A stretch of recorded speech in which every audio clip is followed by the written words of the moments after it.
Welcome back to the League NBA pod. We back in the mix. You know what I'm saying? It's the playoff push. Some teams down to their last 20, 18, 17 games. So you know what I'm saying? The pressure's been turned up. So we about to get into that. I'll talk a little bit about Steph Curry, hot streak, MVP chatter. Does he deserve it? We're going to get into some more stuff. I think Julius Randle's going to come up at some point. I think Dre mentioned that. And then, of course, this guy, Chris, wants to talk about the loser Suns, which, guys, I don't know why. I apologize. But without further ado, I want to welcome my host, my panelists in, my co-host, whatever you want to call him. Dre, what's going on, bro? Shout out to his mediocre panelists. Thanks that we were able to bless the pod with you. Y'all know what it is, man. Big Dre, your favorite host. Lakers in 3. AD out for another 3 weeks because somebody sneezed on him. Y'all know what it is. He's out again? No, I didn't even see that. Okay, I was like, yo, he just came back last night. What's going on, Chris? What's up, man? It's Chris back on the pod. I don't really got time for y'all trash ass takes. Let's get through it. All right. That's the energy we on. I like it. Let's go ahead and just start off with this general news. In that category, I know you mentioned, Dre, about the whole Kevin Durant, Steph Curry things. You want to fill us in what's going on there? Yeah, man. So basically, man, brief synopsis of it though. But a fan tweeted essentially that Steph Curry was trash and he wouldn't have won those 2 rings without KD, and KD was the best player on the Warriors and things like that. And that Steph Curry's a bit hyped. And then KD obviously liked the tweet and then unliked it. You know what I'm saying? Maybe an accident, who knows? But, and I think this is another notorious spill, and I don't want to pile too much on KD, but it's just the fact that he spends, 1, way too much time on the internet, and 2, he has this inadequacy complex that's so deep within him that is like, it makes him like the most awkward superstar I've ever seen in sports.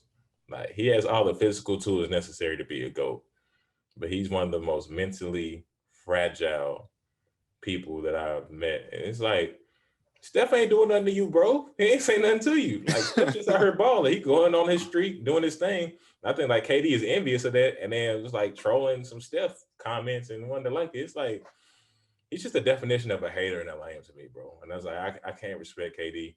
Respect his game, but just as a man, it's just like, he's just a weirdo. I can't. You know what's crazy is that if I would have said, let's talk about the KD news, right, over the last week or so, there's literally 2 or 3 different stories we could have brought up, and all of them, KD looks kind of sus. And all of them, like, bro, look, the Russell teammate thing. Bro, what on the podcast they asked this man the 5 best teammates he's ever played with, and this man is not named Russ. Played Thompson. Serge is number 5, bro. Serge Ibaka. At least said Draymond. Like, they was like, you forgetting somebody? He's like, no, who I forget? Wow, from UCLA. Oh, Russ. Oh yeah, my bad. Bro, it's on purpose too, because it's like, if you're thinking about like OKC, like I can say if he just went from like the Nets and Golden State. It's like, okay, those are places where, hopefully I'm gonna win a championship and where I won championships. Those are my best teammates. But if you're gonna go back all the way to where you hoop with Jeff Green, Thabo Cephalosha, like those OKC Thunder days, Kendrick Perkins, you telling me you can't remember Russell Westbrook, another fellow MVP. You know what I'm saying? Bro, that's the person he's most closely like associated with if you look back at his career. Like, you were to say, who's Kevin Durant's teammate in like a trivia game 20 years from now, people are going to say either Steph Curry or Russell Westbrook first answer. Well, yeah, that's crazy, dude. I think also, just to touch on what you said, Joe, I think it's so weird that like the way we perceive his mental off the court, but we don't have any questions about it on the court. Like, when it comes to basketball, like, we don't like he got that killer mentality. He's a killer. He's a dog. Get out the way. Like, all of that, and it's so weird. But like, off the court, it's so unexplainable. He's awkward, bro. I feel like he's one of the people. First of all, I've never known KD to have a girlfriend. Now, I'm not saying anything by that. You heard about the story when he had the real life love and basketball story, bro. This nigga, no idea what that story is, bro. Well, he got engaged to the other fellow hooper, and then they backed out like hella quick. And since then, I ain't seen nothing. But the whole situation's awkward because basically this nigga like proposed to her when they were kind of just like cool, like on a whim type shit. And so like obviously when they came back down with their high, they're like, "No, we shouldn't do this." Something is like really off with him because I feel like he has way too much time. That's like if you got a woman that you're talking to, or even like you FaceTime, bro, you're not spending all this time on social media, this and that. Like you probably like, talking to her and doing like normal things. Like everyone spends time on social media, but be so vested to the point to you reply to every DM.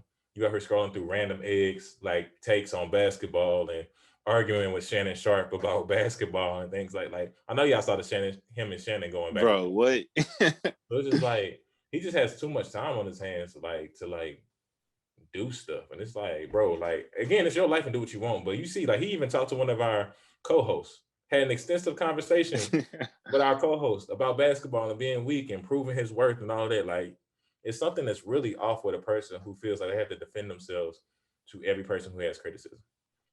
It's like it was crazy about it too. It's like obviously, you were about to say something? No, I was just saying, especially if you're a superstar. But go ahead. No, facts, bro. That's the thing too. It's like obviously in our everyday lives, we know people who are like this, you know what I'm saying? Extra sensitive and feel the need to like prove themselves to every little person, even when it's beneath them, right? But it's just very rare that you see a superstar exposed this way. Because obviously, like they're regular people. There's a million NBA players who are even probably more sensitive than Kevin Durant because they're human too, whatever. But most superstars like don't do that. I don't know if it's because somebody gets to them when they're younger or like it's just maturity, bro. Like at a certain point in your life, you got to realize that those who really care about you, those are the opinions that matter. Like I think Blake said it best. He said, "If I'm not gonna take criticism from, if I don't take advice from you, I'm not gonna take criticism from." Yeah, exactly. So it's just like people who would pump advice to you and like give you that constructive criticism, like that's what you should take heed to. That's the things you should respond to. There's a random person I'm walking down the street and they're like, "Hey Dre, you a failure." All right, dude. You got it. Like, you know what I'm saying? Like, I don't care enough. Like, unless you physically touch me, harm me, or my family, or anything like that, you can say whatever. Like, I ain't gonna say whatever, but you can say a lot of things. You know what I'm saying? I'm not gonna react to it, but like, it's just like in that capacity where like so much is thrown at you at so many times. It's just like it just gives me the awkward concept of like being cyberbullied. Like, bro, if you feel like this is too much, log off. Like, get away from Twitter.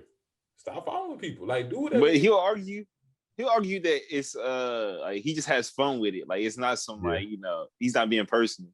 But like I'm like, bro, you're obviously getting personally and emotionally involved. When I see Michael Rappaport's like thing, like but then so like that exposed you, bro. You do take it serious. You do take it personal. He said that me and Mike talk way worse to each other than that. That's you see right before they exposed him? Like he was like, bro. But I'm saying that's what he said. But no, Mike Rappaport went on TV with Shannon and was like, obviously, I feel bad. I didn't mean to come off like a snitch. I shouldn't have like put it out there.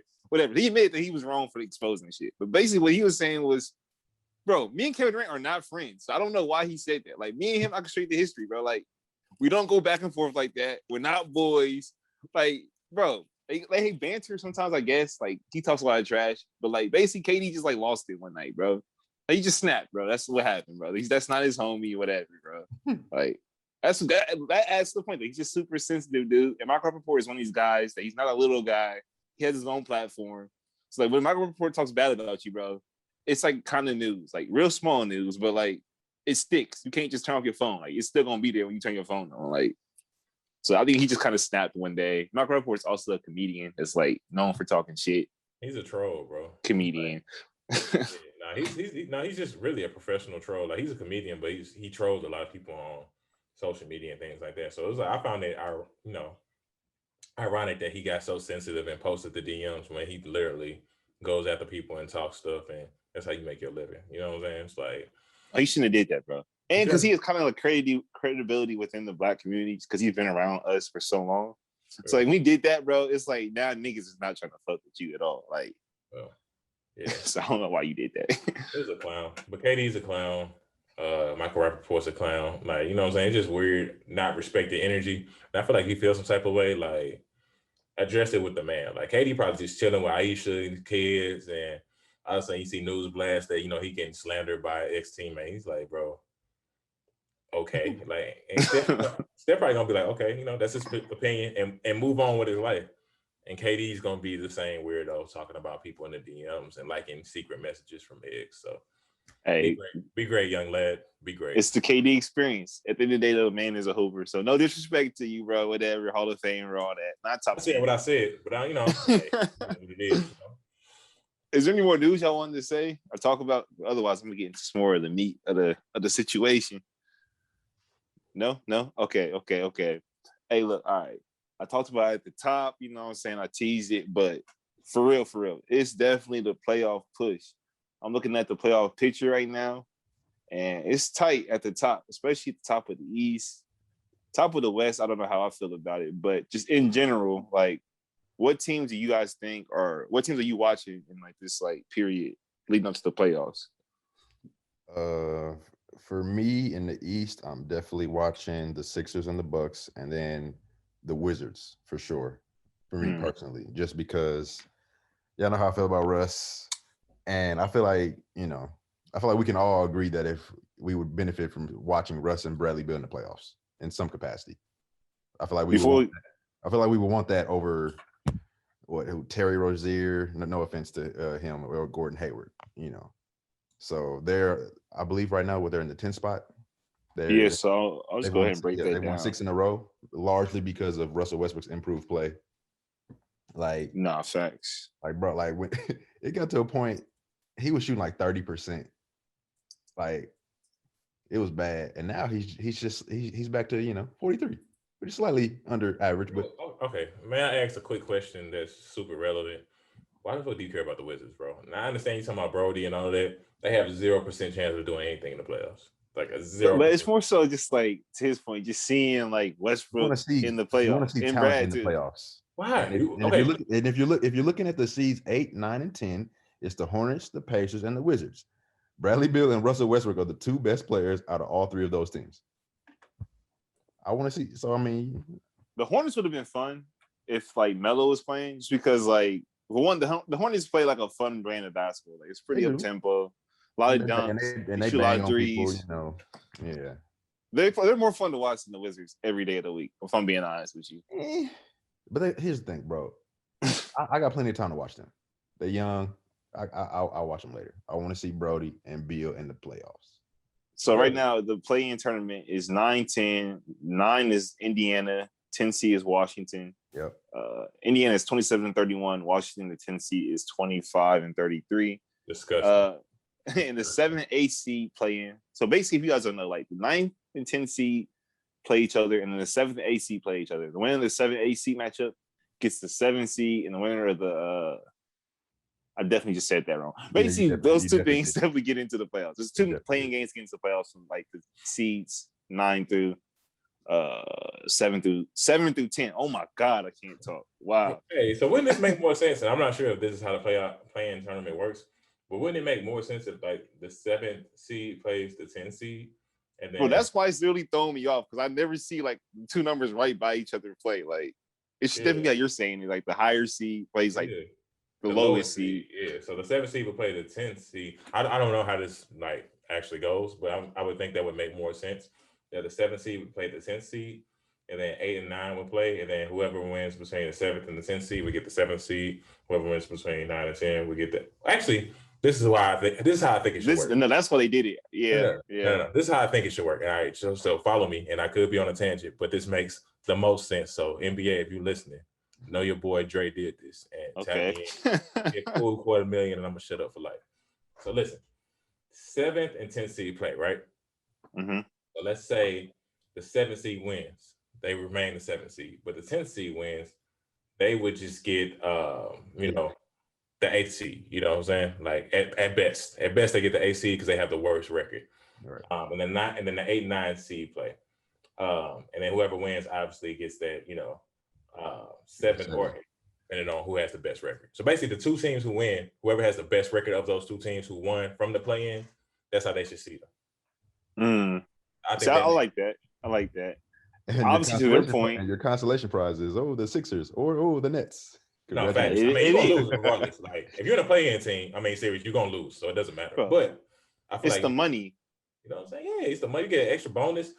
Yeah. And, I feel like you should still be rewarded for like winning in the regular season. So from that play-in, if you have more wins than the other team that won the play-in, you should automatically get the seat above them. in that. So also, that's why I also don't agree with people saying that it doesn't incentivize the regular season. I feel like it definitely incentivizes it.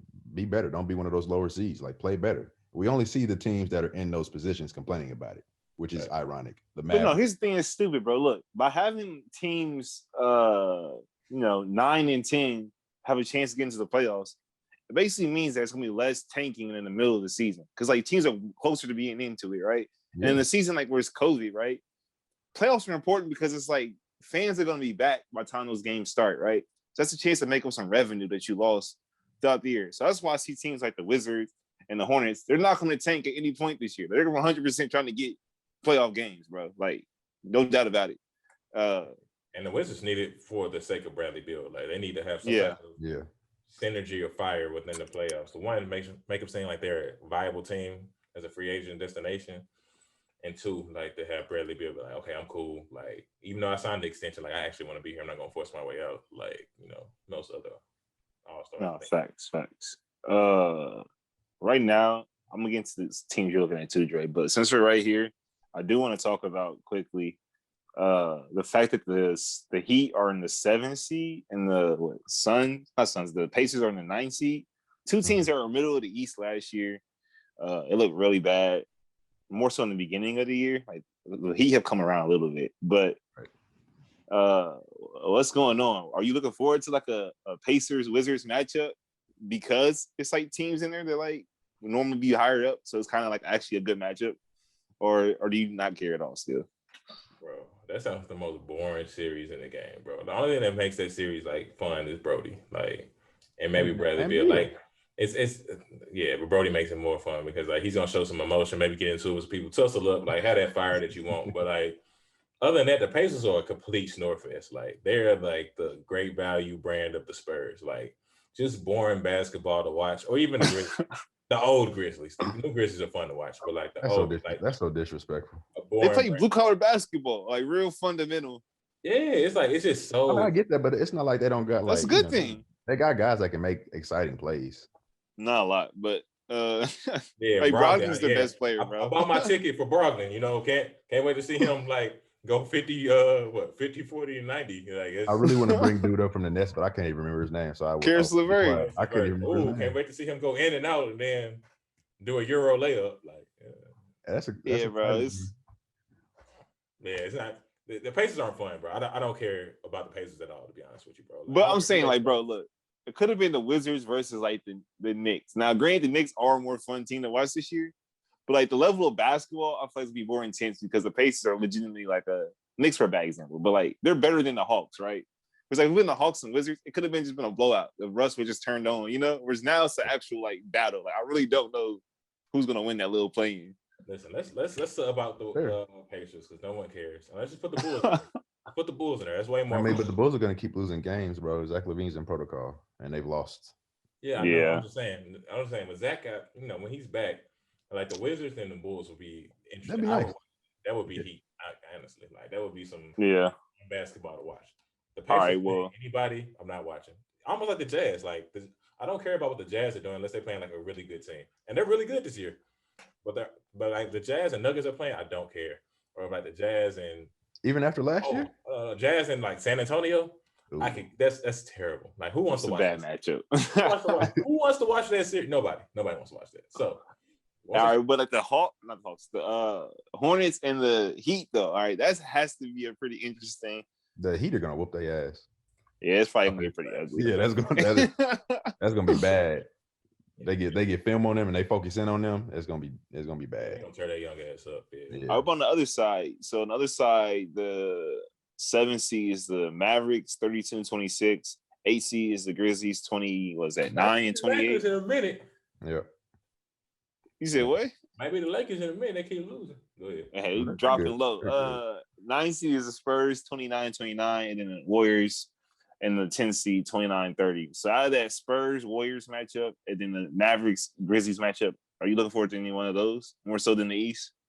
I just know one thing: Dallas better try their best to avoid the Warriors because I don't think they want that problem. Yeah, that's a bad matchup for them for sure.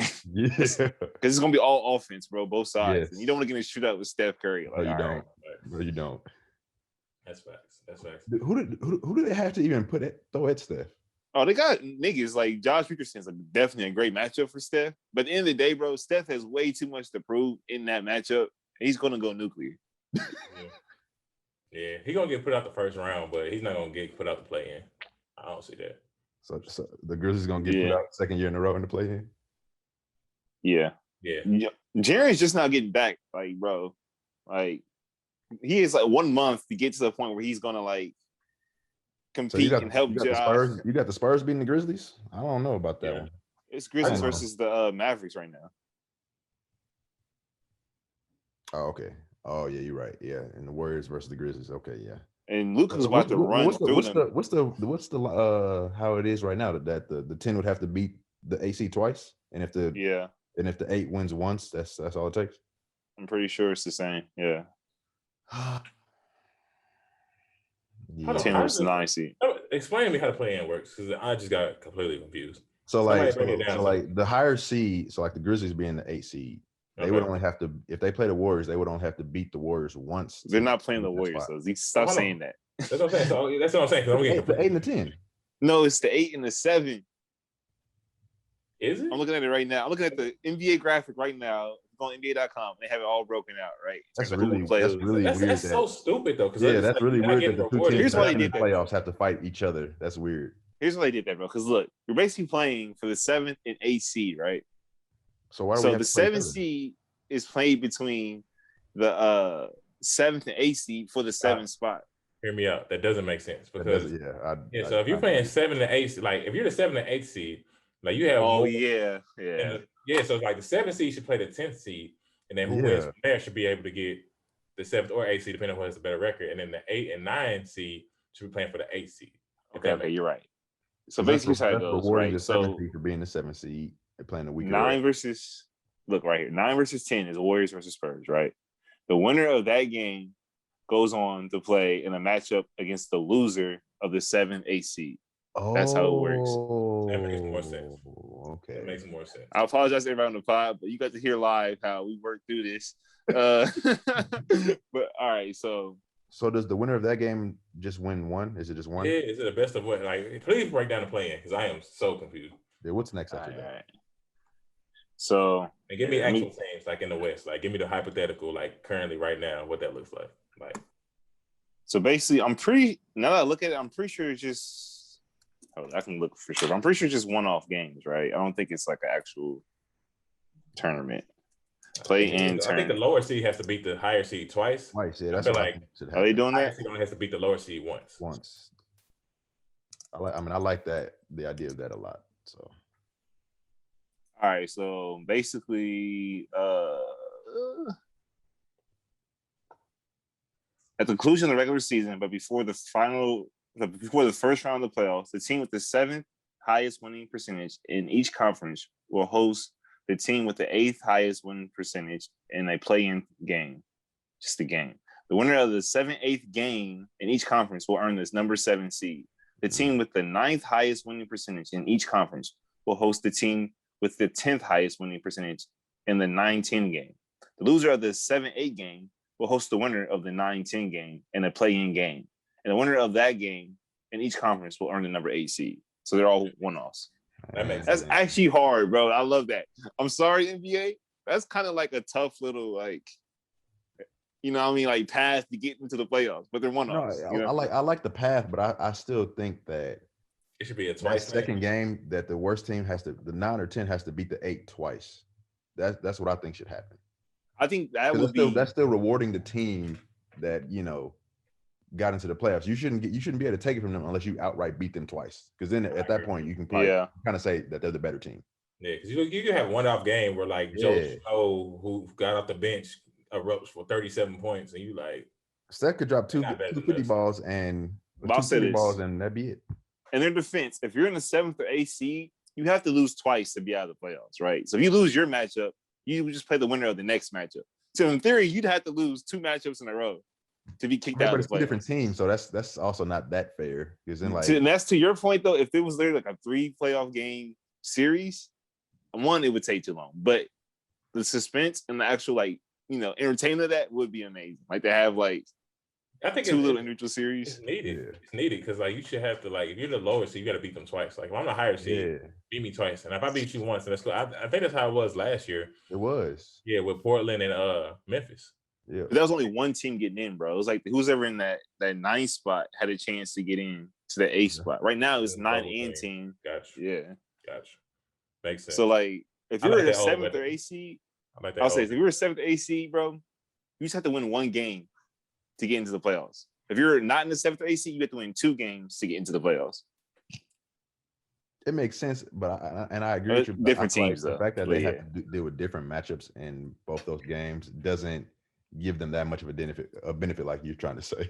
Like I gotta if I'm let's say I'm the Mavericks, I gotta focus on the Grizzlies, and then after that I'm gonna have to focus on the Warriors if I lose that first game. Like I'm focusing on 2 different matchups. I can't even lock in necessarily continually. All right, well, going off of the logic of this, like we're all going to agree that like it could be improved, especially if like time isn't a factor or scheduling. Right. But based off this format, right? So the first game is that let's say the first game is a 7-8, right? Mavericks versus Memphis, right? Who do y'all think is winning that matchup as currently constructed? Both teams are fully healthy. Mavs. What about you, Chris? I don't know.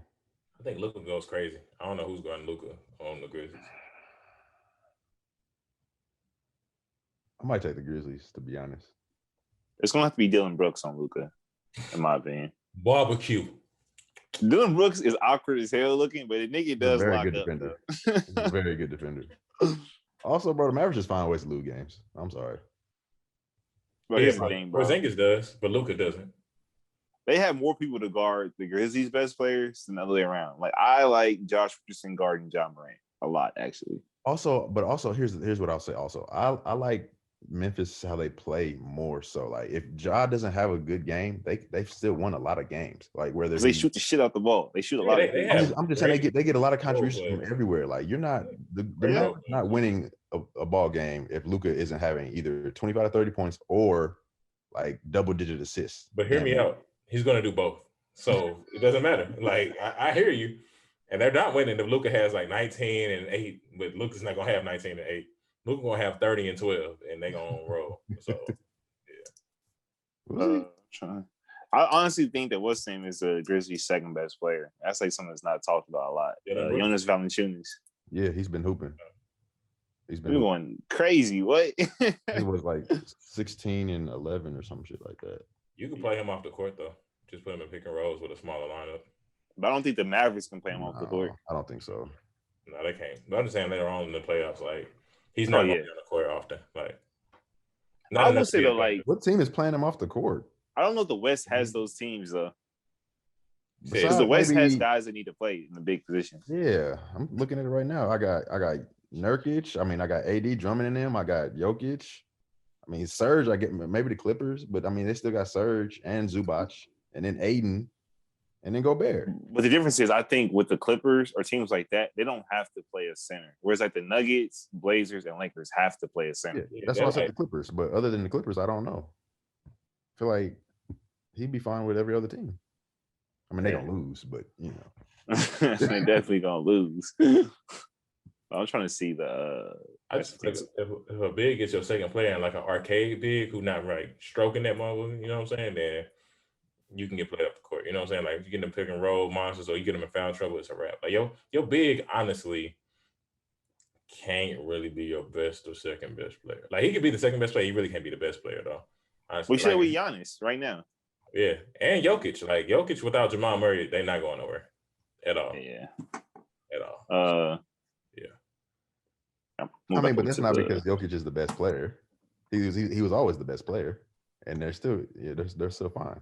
Yeah, but it's interchangeable though. Like Jokic is the best player, but like Jamal can be the best player on any night too. So it's like it's not really like it's like really like set in stone. Almost like the Embiid fact. Like Embiid is the best player on the Sixers, but his next hunch down is like not that far off. Like the next block down is probably like Simmons, who's not super far off from Embiid, and he got Tobias, who's not super far off from Simmons and things like. So like. If they like in the same realm, it's good. But if like it's just like super far off, like Embiid and then a whole bunch of scrubs, like they're not going nowhere. You know what it is too, though? It's like always obviously as a Giannis fan, Bucks fan. I always compare it to them or whatever. But if you look at it, like somebody like Chris Middleton or someone that's like a wing player, even that person, if they are good, it doesn't. Chris Middleton's trash. My bad. It doesn't work the same because Ben Simmons being a point guard, Jamal Murray being a point guard, it just complements your big really well if they're also like a star level player. Because it's somebody that's going to handle the ball. You know what I'm saying? If your next best player is a wing, then they're also looking for somebody else to handle the ball and in the clutch. Like, okay. And also hear me out. Like the Bucks will never win a championship with Chris Middleton. So that's probably part of the reason. When you got Chris Paul, man, it's looking worse and worse every day. Facts. Yeah, I would have had that every day. I think they wanted Chris Paul, but Chris Paul makes even more money than Drew Holiday. Like I know, literally 10 to 12 more. It doesn't matter. Oh, no, I hear me. I'm just saying in terms of like making a trade for him. Like, you gotta think we also made a trade, and we're a team that has like a bunch of like good salaries. When you're a team with good salaries, you don't have that one bad salary to like absorb the money to make it work. You know what I'm saying? So for us to trade for Chris Paul, it was like a crazy trade. You should have gave an outlandish number to Brogdon and then used him as the trade base. Facts. Everybody talks about that. Like Brogdon would have been the perfect trade chip to like build a super team for anybody. But the Bucks are idiots. So yeah. But hey, but Bogdanovich, whatever his name is, who's in Atlanta, Bogdanovich, he would have been stupid for y'all. I mean, perfect. That was a great trade for y'all that fell through. Like, no, we would have been able to say like legitimately. I think I see a legitimate path to beat the Nets without the Nets like just playing like trash. Like where right now, like, that's their path. Nets have to play bad. If y'all had Bogdan, whatever. Yeah, because I said if we had him, like he's big enough where he's not the little nigga, but he can also just score the ball. We could get in the shootout. That's all y'all need for real. Y'all need somebody who scored a rock. That's what I'm saying. Like if Lou Will was any type of version of himself, like maybe 3 years ago, been perfect. He would not a perfect, but a great addition for y'all. There's really no better fit for Kyrie Irving in the league than Giannis, in my opinion. Because it's like a low ego star, right? So Kyrie, you can't be like a mogul. You know what I'm saying? Because Kyrie, like, I think he just hates that shit. I don't know what's wrong with him. But like, and then Giannis is the type of dude where like he would let Kyrie dribble and all the other whatever, right? He would clean up for him on defense, whatever. And Giannis needs somebody with like a crazy ego to think that I should take the last shot, even though Giannis is like the 2-time MVP. So it's like they would compliment each other. Hear me out. Trade Chris Middleton for anything, for a bag of chips, because you're not gonna win a championship with Chris Middleton. They got to trade Chris Middleton in any kind of like next star deal. They need to like be dangling that out there. Yeah. or you keep his trash bag ways and try to get Drew for Kyrie, which I think would be better and worse at the same time. You get worse defensively, but you need like an offensive scoring punch. You really don't even need like someone who's like a high prolific star. That would help both teams, bro. Honestly, a bucket getter. Like you just need somebody who just gets nothing but money, like just buckets, like inflated stats, like just maybe even. I said this on the previous pod. If you have a superstar defender, there's no point in having a superstar defender if you don't take advantage of the fact that he can cover up for another guy's inabilities. You might as well get a guy that can't play any defense, but it's just crazy offense. Trae Young, Kyrie, Brad Beal. Zach LaVine. Brad Bill's the ultimate thing. But I think Brad Bill is only coming to Milwaukee if he like pulls the AD. Yeah. Which I actually could see happening, low key. That's like the perfect team for him. That would be nasty. Because they can keep Chris Middleton and try to make everything else work for Brad Bill and just give up every single asset possible. Yep. You got a championship right there, buddy. But yeah. Anyways, but, I would just swing for Zach LaVine and then get Middleton or Drew up out of there. You know what I'm saying? No, Middleton has to be Middleton, bro. Because you don't want Zach and Chris. Yeah, because I think Drew Holiday and Zach LaVine is also a nasty pairing because he covers up for all Zach's inability to guard other teams' guard. So fuck it, just don't play defense, bro. In fact, don't even come back down the court. Stay on the other side and spot up. Whatever gets Chris Middleton off your team, Chris Middleton is going to be the one thing that keeps you from winning the championship ever. So whatever gets Chris Middleton. Don't say it like that, though. No, I am saying it like that. He's our only crazy asset. That's why. He's only like good asset. He's not a crazy asset anyway. He is a crazy asset, bro. He's not a crazy asset. He's ass. He is. Ass, yeah, but not an asset. So, yeah. Bro, you don't think the Blazers would give up CJ McCollum for Chris Middleton? I think they would. I don't. CJ McCollum's never been an all-star, bro. So, yeah. And I still don't think they would. Probably they not. Would. I don't think so. I don't think so. Anyways, now, CJ McCollum for like Zach LaVine, more plausible. Oh yeah, flip that. But bro, first of all, That's a whole different, like, Zach LaVine, top 3 shooting guard in the league. That's not even a good. He's better than Chris Middleton. You know what I'm saying? Bro, everybody's better than Chris Middleton, but go ahead. All right, anyways. It's going to Tobias last night. He's getting his shit destroyed, getting fucked up. A non-factor. Forgot he was on the court. How many more shots? How many All-Star games Tobias been to? Has he been to one? No. Exactly. I think that's his point. He's clapping cheeks too. But I'm just saying, like, you got 2 cheek clappers at the same time, bro. It's Magic City up in here. It's Magic City, baby. Hey, so basically, all I wanted to get through real quick was y'all said opposite teams. Dre said that the Mavericks would beat the Grizzlies. Chris, for some reason, picks the Grizzlies. He likes being a contrarian, likes being the oddball. Nice word choice. So basically, from that matchup, right? Do you see anybody like losing to like the 9-10 seed, like Golden State or Spurs, or do you think it's legitimately going to be like Mavericks, Memphis? Nah, I think the Warriors going to creep. I think it's going to be Mavericks and Warriors. If I'm picking through these 4 teams, I'm going to Warriors. That's what I would say. What about you, Chris? Grizzlies and Warriors. So you think? All right. Well, let me leave it alone. On the other side, I mean, for one, I gotta stick by what I said. So if the Grizzlies beat the Mavericks, I'm gonna take Steph over Luka. I'm sorry. In a one game, I'm gonna go with the guy that I've seen drop 50 multiple times, 60 maybe once, I think. All right, hey, whatever you say. And he got something to prove, man. He got something to prove, man. On the other side, so the first one, I should say, like Miami, Charlotte. Y'all both picking Miami, right? Yes, obviously. Yes. So Charlotte versus, all right, well, I guess either the Pacers and Washington. Who do you think's gonna win that? Washington. I think Washington. Yeah. Only because of the Pacers. I need Russell Westbrook for one game. Mind-numbingly boring. Like, I feel like the series of watching paint dry is like watching the Pacers. So I'm just gonna go with the Wizards in hopes of having some type of entertainment. That nigga Russell Westbrook might explode with the intensity. I need it for one game. And he gonna explode throwing the ball off the rim. Like, yeah, his thing, Russ, bro. He's definitely gonna bang on somebody. He could backfire in a one-off, bro. Hey. He could be trying way too hard. Russ is gonna take about 30 shots. Bradley Beal gonna have 12. He's gonna be pissed off at Russ. No, he won't take that many shots with Bradley Beal on the court unless. That's what they said with KD too. He's not gonna. Hey, what's gonna do with Durant? But what I'm saying is, but KD still got his shots up. The only time that we've seen Russell with a superstar, that a guy that didn't get his shots up, was Paul George, because he just wouldn't be taking shots. Like, Brad's gonna get his shots up. And also, Russell has to get his shots up too, because it's like offensively, there's enough shots. Who else are we relying on? Hachimura? Bertans, baby. Hey, look, Bertans isn't what he was last year, man. Shit, they don't need him to be. But I would say this: at the end of the day, bro, I trust Bradley Beal to give me a 35-40 ball more than I trust Brogdon or anybody else on the Pacers. So no one off. That's fair. I feel like you got to go with these guys. The bonus is probably gonna eat their lunch. Smalls about to get off, bro. They have nothing for him. Yeah, but he's also shooting too, so whatever. Fuck it. Like Pau Gasol, baby, and he gonna be out of there. So basically, never mind. I'm sorry, they ain't got no big man. From the Wizards, Miami, who do you guys have? What? Obviously Miami. This guy has the Wizards, bro. What? Of course. We knew this. Go ahead, explain it real quick. You want to pick the Wizards so bad, but he know it's not smart. Like, it's not smart. Because it could be a blowout, bro. It could be ugly. I might be biased. You are biased. Definitely biased, but I'm still going with the Wizards. Wow. All right. You're done. Wow. Tell me what Russell and Bradley. Who's the best player in the series? Jimmy Butler. Easily? In that series? Not because I think...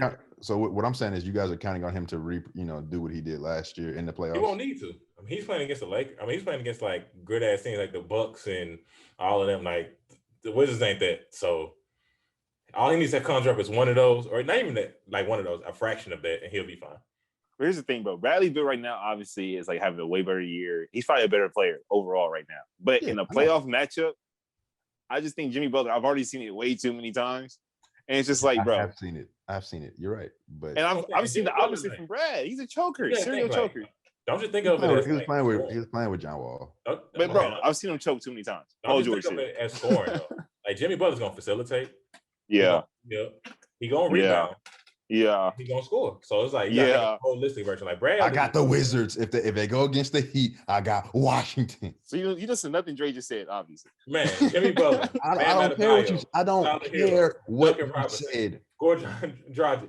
I don't care what you said. Bro. I don't care what you said. Oh, now we're naming Kendrick Nunn. Tyler Hero. The other time we're not naming him like he's a factor. Now we're naming Kendrick. That was number 7 on what I said, bro. Like I named 6 other people. And Russell Westbrook and Bradley Beal is better than anything you said right there. Yeah, like Russell Westbrook's like hooping this year. He's okay, I guess. Nah, he's hooping Chris, right now. What do they have the average in order to win the series? Actually, not even average. How many points do both Russell Westbrook and Bradley Beal have to get to win that? Oh, Brad gonna have to have about 25 to 30, and Russ is gonna have to have no, wrong. Up wrong. Way more up there. It's one game. All that. It's one game. Yeah, I know. So Bradley's gonna need at least 30, probably close to that 32 to 37 range. The rest gonna. I think he needs a 40 ball, bro. He's gonna need to put a 40. Yeah, because the Heat have just been world beaters this year. Like they had, like okay, cool. They play good defense. They can get hot from 3. So. Bro, hot from 3. We seen it. We literally watched them get hot in the playoffs last year, and beat teams they were not supposed to beat. It's the same team, but better. They got better, bro. This year, bro. They basically just got off a 6-game losing streak. Jimmy Butler they're probably not gonna have Victor Oladipo. Like, come on. Why not? Is he out? Yes. Until then, he said he'll be back by the playoffs. Bro, look, the team is more talented than they were last year. They also got Bielitsa too, right?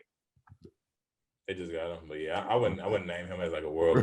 No, I'm saying you. It's like I think Bielitsa's a better player and can do more than Kelly Olynyk, which is who he's replacing in the depth chart. You know what I mean? Yeah. Who replaced Jay Crowder though? Nobody. That's you need Oladipo, bro. You need Oladipo to play.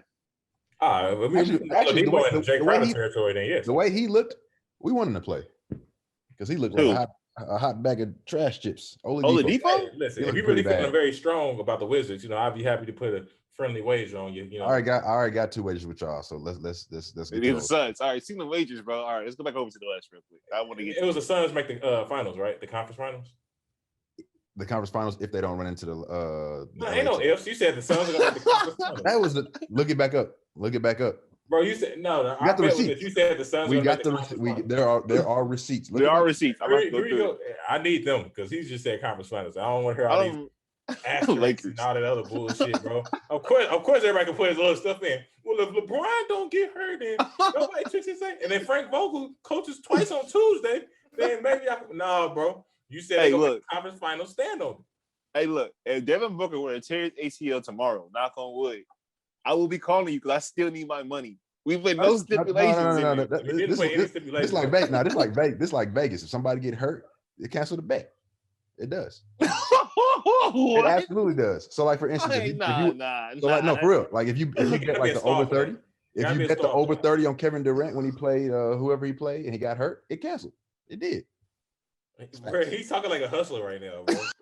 He's trying to hustle me live on the pod. This is nuts. I'm gonna need my bread, bro. I'm gonna need my bread. Now, the only thing I'll let you slide on is if Book or Chris Paul gets hurt.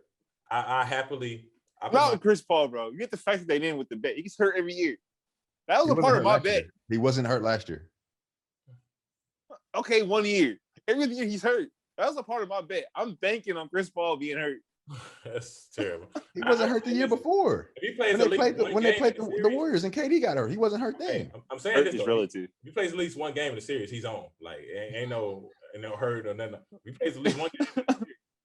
Listen, man, I still like my chances. Still alive. I still like my chances. What's the route right now?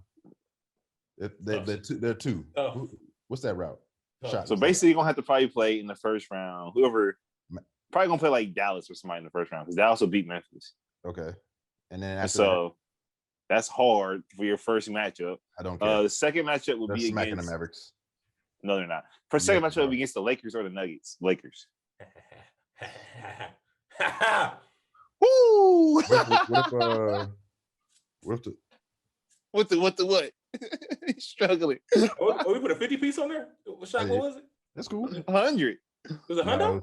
It was 50. It was a 50. I bet 50 to both of y'all. Yeah, okay, that's what it was. All right, relax. All up in my pocket, man. God damn. Hey, you want to make these wild bets? It wasn't wild at the beginning of the season too. It wasn't wild. Bro, it'll be more reasonable now. It's When way you more made that reasonable bet, now. it was wild, bro. I mean, I believed in them and y'all didn't. And look where they are right now. I still don't. So we're going to have to see. At all. I mean, they just got done sweeping up the East. You want to make a bet they lose in the first round? How much you would have bet on that? I'll put 25 on it, regardless of matchup. Hey, I'm out of that one. That's I got. He wild for that. Put your hand up. I'll shake on that. He's backing up. I'll shake on that in a week. He saw how confident how confident niggas was, and he went to backpedal. Nah, because I want to lose my money. I don't want to get Chris an easy out. Open the door and close it, bro. I can't respect it. I can't. Hey, look. Out of the Jazz and the Suns, right? I believe in the Jazz significantly more. I mean, no. You said what? I believe in the Suns significantly more. All right, I don't believe either one of them. So I'll go over to Dre. Do you believe in any one of these teams at all? When I say believe in, I mean, do they have a legitimate chance to get to the finals? Hear me out. No, hell no. But listen, between those, if they were playing each other, I like Chris Paul above everybody in that series, but I like the Jazz team more than the Suns team as a whole. My thing is, bro, with the Jazz, it's really Donovan Mitchell or bust. It's mainly just because, like, bro, past him, who can you count on to even get buckets? Like, you really can't even count on Gobert. Like, he's a roller, a lob catcher. Like, Aiden has I think it's Clarkson that's been helping him. Clarkson's legitimate, bro. Yeah, but Clarkson is. But I don't want to be Conley, bro. He's playing better than he was last year, but you can't count. You got Joe Ingles who can get you buckets. Like, Joe Ingles is old as shit and washed as hell. All right, well, Bogdanovich is definitely a hooper still. So yeah, Bogdanovich, Joe Ingles, like as a team, Utah rock solid. To be honest with you, they got everything they need, honestly, to do what they need to do. No, look, bro. Obviously, Donovan's giving you 26, but Clarkson's 17, 18 points a night. Conley's still giving you 16. I think the problem with Conley, bro, is like if you want to hold Conley to the standard of Conley from 5 years ago, yeah, he's gonna fail. But if you just take it to a new standard for them to have the success they want. But he hasn't been that this year, bro. He's been playing at a lower level. Listen, if they play at their average, they beat the Suns. Yes. I don't think so. If they play at their average, they beat the Suns. Now, it would take Chris Paul going nuclear and not just like scoring. I'm talking like maybe like 15 assists or like setting the table, like putting crazy D on. That sounds super gay.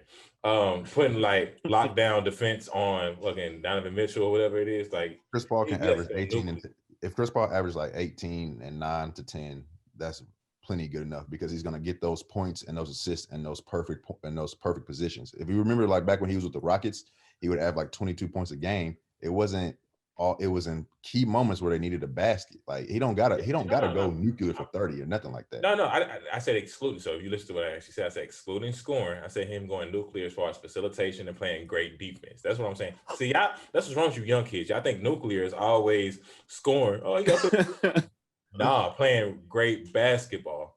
Like when has the point guard not played great basketball? All right, look. Capable. But what I'm saying is like once you get past Book, who's gonna give you like a 30 piece. Period. Who else you depending on? Aiden? He averaging 16 points a game, the same points per game that y'all just lauded Conley for. But I'll play it like this, bro. Look. Booker and Mitchell, they're both gonna hoop, right? They basically cancel each other out. Without a doubt, like, yeah. It's a wash, whatever. You're gonna feel how you feel either one. Yeah. All right. After you get past that, dude, look, Chris Paul is the second best like offensive player on the Suns, right? And it's a huge gap after that. And the next best offensive player is probably between Ayton and like Sarge in terms of just like I can rely on you. Who are you taking? Jordan Clarkson or Chris Paul? All right, hold on. Mikal Bridges. That's probably the second best offensive player on the team right now. Okay, Jordan Clarkson is going to score more points than Chris Paul in the series, guaranteed. No, I just asked you who you taking. Taking in terms of what? Who's better? Like have a better series? Yes, who's going to have a better series? Like who has the edge on that matchup for the second Chris best? Paul will have a better series. But I'm trying to prove to you, bro, is this. I think the Suns don't have enough scoring. Like, at the end of the day, like you can talk about the Jazz scoring and Mitchell and all this other stuff, but they have at least 4 or 5 guys who can give you 15 points that I believe in, that I've seen them do it, as opposed to Mikal Bridges, Ayton, Sarge, Cam Johnson's averaging like 10 points, 13 points for these guys. Like these are guys that like have never been to the playoffs. Not even Book has been to the playoffs.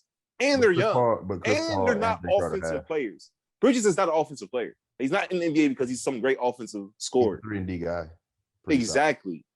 Bro, Clarkson got to the NBA because he can put points on the board. Same thing with Bogdanovich. You know what I mean? These are guys that are like literally here to score the ball. Crazy. Another person. Crazy. What was Bogdanovich doing last year? Crazy. He was hurt. the year before then. Like Bro, he's been known to hoop in the playoffs. You're trying to make an argument for these guys, specifically for this case. He can go toe-to-toe with LeBron. If we were arguing for anybody else, huh? He didn't go toe-to-toe with LeBron in the playoffs. What? Bogdanovich. He didn't go toe-to-toe with LeBron in the playoffs. You know what I'm saying? You've seen him hoop in the playoffs. Wait, what? What? Pacers, Cavaliers last year in Cleveland. Bogdanovich wasn't going toe-to-toe with LeBron. It was 7 games. Toe-to-toe is a very strong thing. He was hooping. Okay. My side. Was he putting up like 18 to 20 points a game in that series? Was LeBron not putting up 30 to 40 points a game? I'm not saying, okay, look. I'm saying you toe-to-toe in an aspect of like, it went to 7 games, and he was the guy guarding LeBron.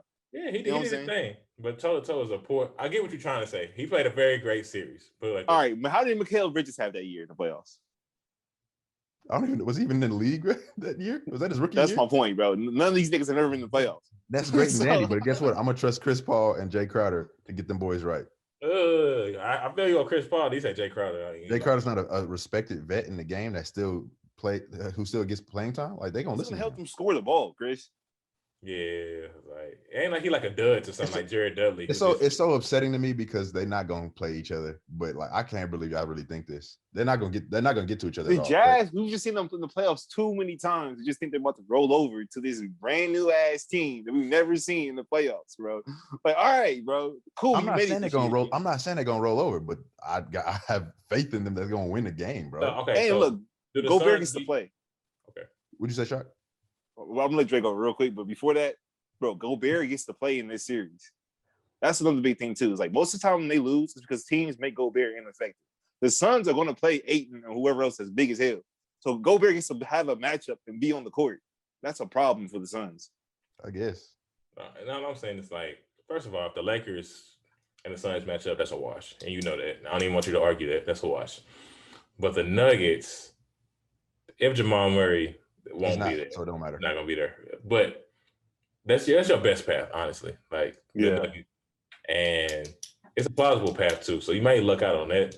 I mean, the Lakers could definitely fall to the 6th spot, and then what's that path? They don't gotta see them to the conference finals, right? If that's the case. Yeah, right? Yes, sir. That's very likely. Hold on. Okay, we're not saying the conference round. You doing the Western finals, right? You didn't make the bet for conference finals. You was like the Western finals, right? For the Suns. It's the same thing, right? The Western finals and the conference finals, the same thing, ain't it? Yeah. I'm just making sure you're not saying like the first round, like, oh, they gonna get out the first round. You talking about they gonna be at the final? No. Right? I said the conference finals. Okay. One series win from the finals. Gotcha. Okay. Here's the thing, bro. Chris, look, hear me out. What are you trying to convince me for? I already made the bet. Like what I'm saying. Oh. No, I was just making sure I was clear on it. You know, because I'll definitely take the field over the Suns. You straight. Yeah. Go ahead. I'm saying to you is, bro, why do you think that the Portland Trailblazers are so easy too for the Suns? I was like, the Suns is gonna be questions no matter who they play in the playoffs. I just think that so even more so with the Portland Trailblazers, like without Dame, they really are dead in the water, and their defense is so bad, bro. Like it's so bad. It's like the Trailblazers defense and like the Kings defense is so terrible. But look where the Kings are and look where the Blazers are. The Blazers are literally in that position because of Dame. Like the way he's playing in like the clutch and like winning close games and stuff like that. Like you said who? Dame or Wash. Bro, look. At the end of the day, man, it comes down to the fact is all these other teams, bro, aren't relying on a 36-year-old Chris Paul to be their second best scorer. That's why I just had the biggest problem. I don't care. I feel like that's what you're not understanding. I do not care. I see that. All right. The Thunder relied on him last year when they had who was the best player on that? Shea. Lost in the first round, didn't they? They took the Rockets to 7 games. But the Rockets did not have like a functional team. Like Russ was just getting back from injury. They were playing without a center. Like, that team was they still had James Harden, who is mega superstar. All I'm saying to you, bro, and they lost Chris Paul has a number one option. When Chris Paul has a viable number one option that can drop buckets, he goes far. We saw it with James Harden. And I'm not saying Devin Booker's on the same level as James Harden, but he's definitely better than Shea or Dennis by far. I'm sick of Dennis, bro. All right, that's just random. Go ahead, though. Hey, so also, Dre, I ain't trying to hear you. If you could get Devin Booker for Dennis, boy, you would have did it. You would have did it 5 years ago. Right, bro. I just said exactly. He's sick of Dennis. Yeah, so obviously I would get rid of Dennis because I'm sick of this dude. So I mean, Devin Booker's damn near better than almost every aspect of basketball than Dennis Schroeder is. Damn near. What is he trying to prove? I'm just saying. I'm literally agreeing with you. Like, what are we doing right now? Like, look what happened last year, and those are his best players. Now he has a better team, a better situation. What's the point? I'm so confused. Let's move on. Basically, you said that who has relied on a 36-year-old Chris Paul, and I'm saying look at the team around him. Look what a quote unquote 35 Chris Paul did last year, and he has a better team. That's what I'm saying to you. You act like you're talking about Dennis because of the whole him playing with the Thunder last year. Okay, I guess you're trying to okay. Yeah, Dennis. Anyways, he was kind of cheeks last year with the Thunder. Like he could have showed up some big moments. They could have actually. Nah. They could have beat the Rockets. No, they absolutely could have. More. He could have showed up more. He showed up more than we thought he would. Shea could have showed up more too because Shea was really struggling in that series. Shea was shaky. That's what I'm saying. Shea was more nervous than more shaky than Dennis. Nah, facts. I'm just saying, if one of them played just a little bit better, they definitely could have beat the Rockets. Oh, that's true. This is a better team. Shout out to Lou Dort because he was a big part of that too. Because he was out of his mind. He got his shit put too for the last play. He's gonna be a very nice 3D guy. He's gonna end up being by James Harden, best 3D guy in the league soon. Oh, he's up there, bro. He's on the right track. His shooting is progressing fast. Fast. I don't get it. You said Dabo looks like shit. Man, like bro, last year, like you wouldn't touch him. Now he's getting high. He's dropping 40. His percent, he's like shooting like 34. He's shooting like league average now. And the year before, Dabo couldn't even trust him at all. So the best player, huh? Yeah, he's going his way to being one of the best. I'll say. Okay, that's the same thing. Hey, look, all right. Absolutes is fine. Basically, I want to get to Dre's like fucking son's team that he loves inexplicably, which would be the Knicks probably, because this guy loves Julius Randle. So I'm sure you probably have some prediction for the Knicks. That's Chris. I thought that's both of us. That's both of y'all. I like Julius Randle, but like Chris been really on the Julius Randle train. That's facts. That's facts. All right. Well, in the East, it's Knicks in the 6th seed, 33-27. Hawks in the 5th seed. I said that so wrong. 4th seed. Knicks are in the 4th seed at 33-27. The Hawks are in the 5th seed at 32-27. Crazy matchup, 4-5. They hope they don't see the Knicks, but the Hawks will mess around and get slapped by the Knicks. I don't say get slapped. 5 games. So I think it'd be a good series. That's what I think. 5 games. Why would they get slapped in 5 games? Right. I think the Hawks are soft. I'm sorry. The Knicks were so hard. Yeah, they play with intensity, dog. Don't act like you don't. They play intense, but like it's not like some team where it's like they're out there just punking everybody. Like, yeah, I think you talking about Knicks and 5. No one's ever said Knicks and 5, bro. So like, get that shit out of here. Like, you're a little gassed right now, my boy. I just can't wait. Well, like, why do you think they're that much better than the Hawks? Like, from a roster perspective, the Hawks are the better roster. It's just Julius Randle is carrying the Knicks. Oh, what happened to you, brother? Hello? Yeah, we're here. I was just saying, bro, look, the Hawks are the better roster, but the Knicks is being carried by Julius Randle. That's literally outside of Trae Young, who can you really count on? Nigga, that's not the point. Outside of Julius Randle. I'm getting to a point though. Like who can you count on? John Collins. I mean, if you want to, that's fine. Okay, not just him, though. Like, literally, I trust that. Was Hunter gonna be back? Is Hunter gonna be back? Will Hunter be back? Andre, he should be. But I mean, he's like a 3-and-D type of dude. He's not gonna be getting buckets like that. Lou Williams? Is he in a rotation? He was just playing the other night. How is he playing? Playing well. The same as he was at the Clippers. Like nothing crazy, but he's playing well. Better than Rondo was playing for them. I'll say that. I just like the Knicks, man. They also have an elite defense at this point. To be honest, no, they don't. Oh, look at the. No. I get that they're really high in the standings on defense, but when I look at the Knicks defense, bro, that just screams Tom Thibodeau has these guys playing psychotic throughout the regular season. They're playing hard. That's not going to change in the playoffs. That's okay. The roster for the Hawks is way better than the Knicks. Okay, you got Trae Young, Bogdanovich, Clint Capella, John Collins, Danilo Gallinari, Lou Will, Kevin Herter, DeAndre Hunter, Cam Reddish. Bunch of names that are supposed to be better than some of them are already. Read the Knicks roster, bro. Yeah, I got you. Hold on 1 second, because I don't know why he think the Knicks are just world beaters now. Like it's Julius Randle, bro. He's literally carrying these guys. They match up next to the net. I mean, the Nets now. I did not see y'all putting words. What did they do? So apparently they got Julius Randle. They got prime Derrick Rose, according to Chris. RJ Barrett. Outside. Emmanuel Quickley. They got my boy Obi Toppin. I rock with Obi. We're playing bad this year, though. I just like him as a person. He's a good dude. Yeah, good dude. Mitchell Robinson, Frank Nicotilla. Oh, yeah. Ntilikina. Relax. Who cares, bro? That's my guy. Relax. Yeah. He Grandview's finest. Nerlens Noel. That's why he likes these guys. No, that's not why. Reggie Bullock, Kevin Knox, who doesn't play anymore, like Taj Gibson, who does play for some odd reason. Yeah. You'll put some money on it? Money on it? Yeah. I put money on the Hawks if they end up playing in the playoffs. I mean, we still got a ways away. We do. That's gonna be the matchup, bro, for sure. Because look, well, no, the Celtics should get into that. I don't know why they're sitting at number 6. That's kind of crazy. Celtics is gonna be up to like 5 or 4 when it's all said and done. 4 seed for sure. Yeah. But it's not that much. They're like a game behind, a half game behind the 4 seed. Yeah, They're in 6. When it's all said and done, they're gonna be at like 4. Yeah, they're not gonna get to the 3. But yeah, they're gonna be number 4. All right, so taking away from the matchup, right? Just in general, like, do you think the Knicks or the Hawks will like have a better chance of making noise? Let's just say that. Neither. I mean, so if the winner of that 4 and 5 would play who? No, it's not gonna be that 4 or 5. Well, I mean, it's not even like, focus on that. I'm just saying, like, no, I don't think necessarily. They're probably going to end up playing one of these top 3 teams, right? So if that's the case, then no. Basically, to your logic, they got to get in either that 4 or 5 spot to play like the Celtics or something like that and get lucky. Because if they play the top 3 teams, neither one will make any kind of noise at all. They're gonna get smacked by the Celtics too. What are you talking about? Like, they trying to get lucky. They don't get smacked. You don't think they can come win a game off the Celtics? A 2 game or 2? Absolutely. Honestly, either one. Yeah, both teams.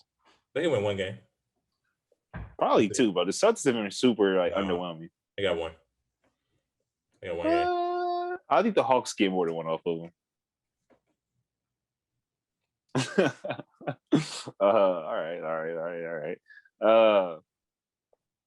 Trying to think, were any major topics we didn't talk about that were on you guys' list? I think we kind of covered most of the topics. Rachel Nichols low-key fine.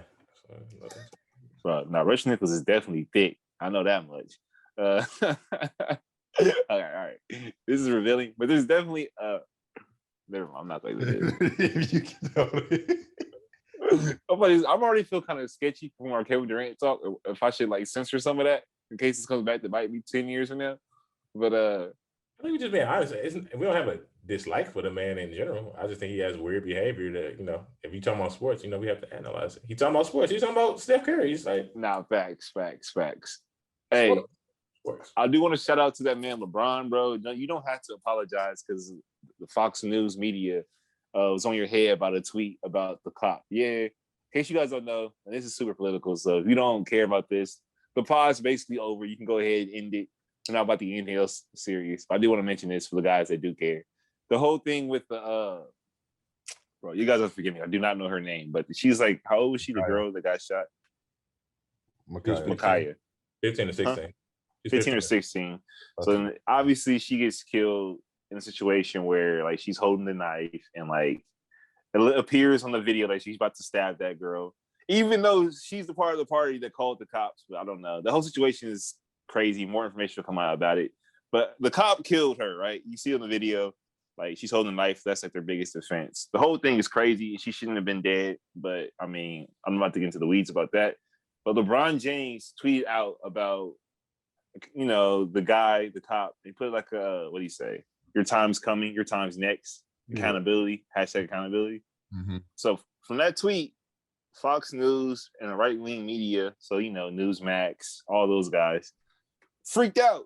Basically saying he's causing, or he's making threats of violence to an officer. He's gonna, cause disturbances in the streets. He's gonna start riots, whatever. Bro, at the end of the day, my whole take on it is nothing LeBron James said right there is off the wall.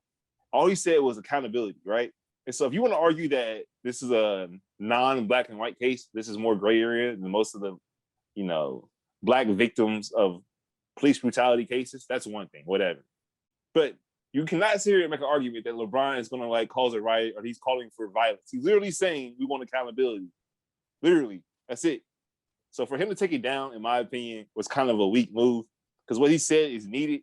And you're basically just, bending the knee to like the corporations and stuff. But I mean, I get it. You're LeBron. Like he addressed it as well, though. It's not like he took it down in like his, like, he took it down. And he addressed it very well too. I might add, but I don't know. How did you guys feel about the whole situation? Well, I think on my end, like I understand, he has a very, very conscientious of his brand.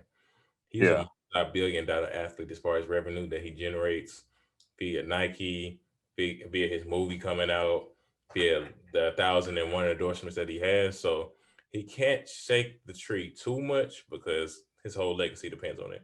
And not just his family, like his ripple effect affects like maybe like 40 different families, the I Promise School. Like he has to be very conscientious of the things that he says. So I'm not opposed to him trying to be well informed before he says something.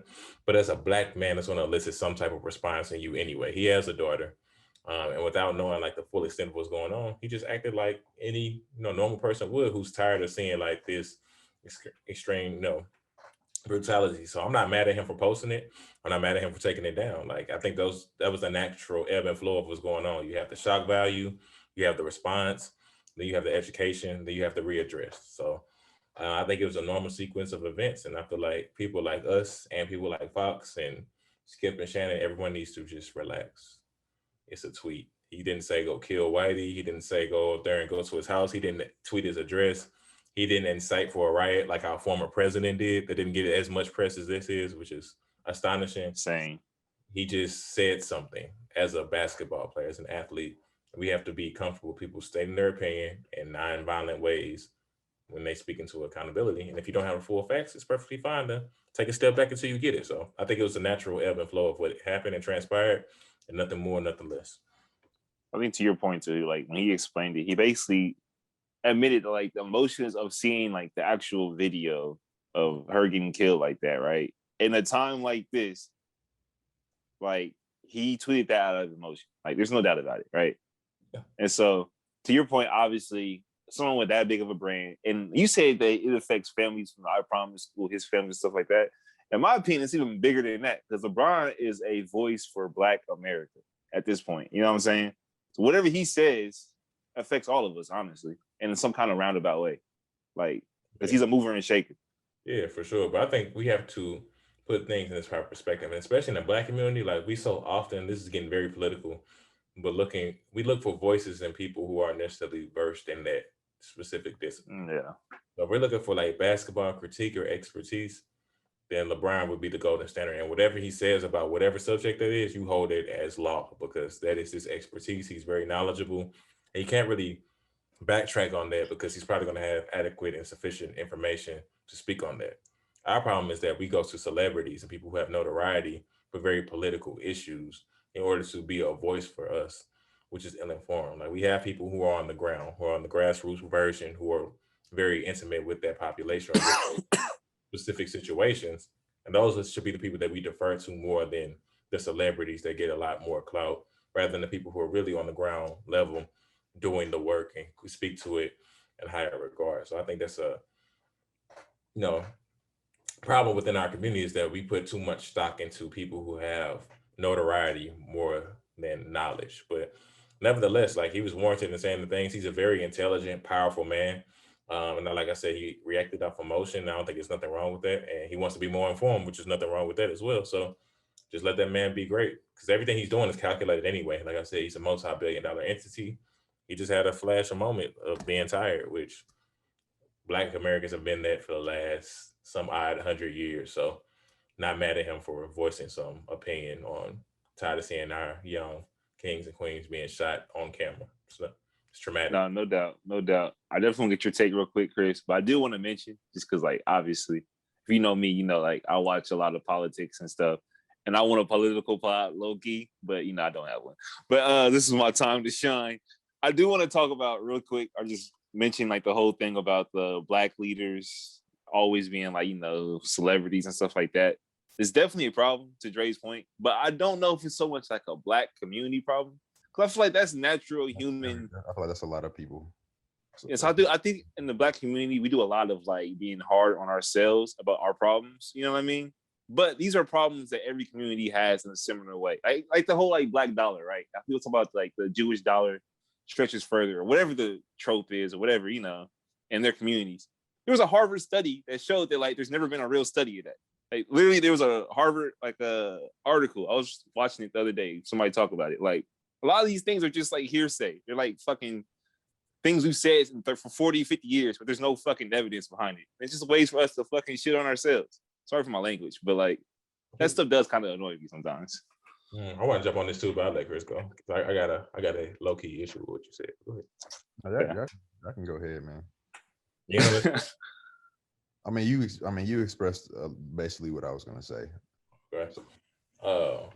My thing with that is that there's intentional bias that's aimed at the black community in order to keep us diverted, to intentionally non-unify us into us in these pockets of ignorance, honestly, and hyperconsumption, different models. So that's why like TikTok, most polarizing pop culture is black culture, to be honest with you. Like we make things popular and then people like brand it and then sell it back to us. It's quite unfortunate. From Louis bags, all that stuff. It's just like whatever we find is dope, they usually transform it, mold it a little bit, and then sell it back to us because we're hyper consumers as well. Especially right now, more so than ever, in my opinion. That's a whole different discussion. For sure. So I think that we have to be, and I don't think it's necessarily being hard on ourselves, but we have to be transparent and honest with ourselves, that knowing that there's systemic measures in place to keep us in a certain state. So you have to evolve your mind and your being to realize and be able to differentiate where you should be getting your information from, whether that's social media or whatever the case is. Like figure out who owns those mediums. Like if you're just getting news from Fox, that's conservative type of dialogue and things like that. You should be, if you're watching Fox, you should be watching CNN and vice versa. Like you want to have a myriad of sources. Like that's when they tell you when you're writing papers in college, you're not going to write your whole paper from one Wikipedia article. Yeah, I probably have before, but it's poor practice to get all of your information from one source because you're not diversifying or fact checking it with a myriad of different things. So with us, we can't be like, Cardi B tweeted this is law. Be riding with Cardi B. Do your research, figure it out, be more pragmatic, figure out people who are closer to the situation, pick their brain, and try to go somewhere for a knowledgeable consumption of whatever that thing is. My last analogy, if you're having someone like fix up your house, and let's say you have your irrigation problem, so your plumbing is messed up. All right, you're not gonna call someone who's, you're not gonna call an electrician to do your plumbing. It wouldn't make sense. They may be an expert in something completely different, but it has nothing to do with your plumbing issue. So you're not gonna get mad at them for being not ignorant on the plumbing because it doesn't make sense. So go to people who make sense or who are knowledgeable about their specific craft and then pull that information from there. But too, I get what you're saying, and you're kind of like hammering home the whole like, why the hell we going to LeBron and these niggas about like political shit?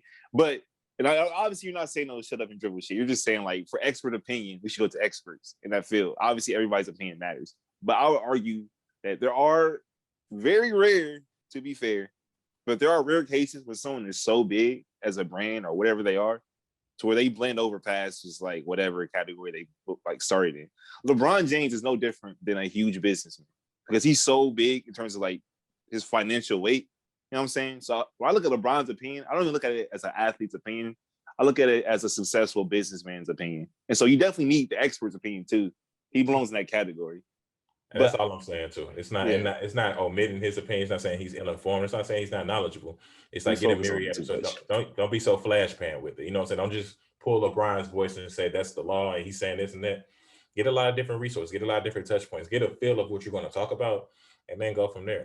And then we obviously move off emotion too. So it's just being cognizant of just being humans. Like sometimes we tweet something or write something and we're forever held to that moment of a split second of us just doing something. Like We grow, we mature, we evolve. Like if we go back to our tweets 10 years ago, we said some wild stuff that probably get us fired from our current occupation or Facebook stuff. Like people grow and evolve. So you can't hold someone to where they were at a specific moment because they were acting off emotion, whatever the case may be. Just be conscious that people are going to make mistakes, and that's okay. It's human. It's okay. Facts. Yeah. Facts. It's probably not even a mistake at the time. It's just how you feeling, and that's cool. You should never like apologize about how you feeling at the time. It's just how you feeling. Absorb that, take care of that face value, and go on about your life. Like we put too much stock into other people who have nothing to do with our lives. Like 90% of people who talking about LeBron will never have a conversation with him. Yeah, and it doesn't affect them. I ain't worried about LeBron like the next day. Like it's just a weird concept that we have that we adopt as humans. That's just bizarre to me. But I will say though, like I do think we like people like LeBron and them. Like it would be nice, and once again, it's not the responsibility to do this. This is totally just like it would be kind of cool if they did more to like point people in the right direction of people who actually do this for a living. You know what I'm saying? That would be kind of nice, but that's not his obligation to do that. That's our obligation to like be up on that type of stuff. Second of all, the whole media thing, just because like as a dude that like, you know, study media in school and stuff, I watch a lot. I'll pay attention to this type of stuff a lot. Like our whole like, you know, using different sources to Dre's point, definitely do that to everybody out there, but not just like Fox versus CNN versus MSNBC. These are all big corporations that are funneled their money. Yeah. So you need to like definitely listen to them because they have the manpower to get stories and to break stories. But definitely do your research and check up like for your own like self from like independent companies, smaller companies. Right now, YouTube and internet news media is like blowing up. There's so many different pockets of like the political spectrum where you can find news from people that aren't being, you know, funded money from corporations. So definitely just look around, man. Look around, find different opinions, people with different skin tones, all that, man. Like be up on your shit. Saying you up on the league right now for the basketball pod. If you stuck with us this long, I appreciate it. I always want to talk about more news stuff. So when we get to sneak that in, that's great. Also, shout outs to LeBron. I know in a lot of pods, I sound like I'm real critical of LeBron's political shit, but it's just because I care a lot about that stuff. And you know, LeBron's LeBron. So you always want the biggest name to kind of like big up shit you care about. Anyways, this has been the League of NBA pod.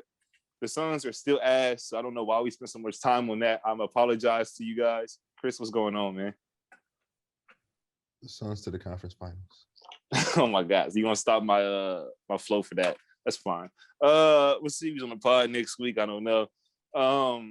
Yeah, man. The League NBA pod. Follow us on all socials at the League NBA pod. The video versions of the podcast are on YouTube at Rise Media Network. I apologize for the last two not being on YouTube, whatever. Check us out on Spotify, Apple Podcasts, Stitcher, all the places you can find us. Be sure to like and subscribe, leave a comment, all that kind of stuff. We appreciate it. Any last words, Dre? Hey, go out there and be peaceful. Be a blessing to somebody today. You know what I'm saying? Go do some random acts of kindness. You know, go call your mom or something. Call your aunt. Tell her you love her. Facts. Chris, what's going on? Last words? I'll call that philanthropy. Suns in the conference finals. Damn, philanthropy. I say go call your mom. Tell her you love her. Jeez. Oh. One day I'll tell you a story about the time I forgot my mom's birthday and she called me that day and I was like, what's going on? Anyways, it's been the League NBA pod. We'll talk to you guys next time.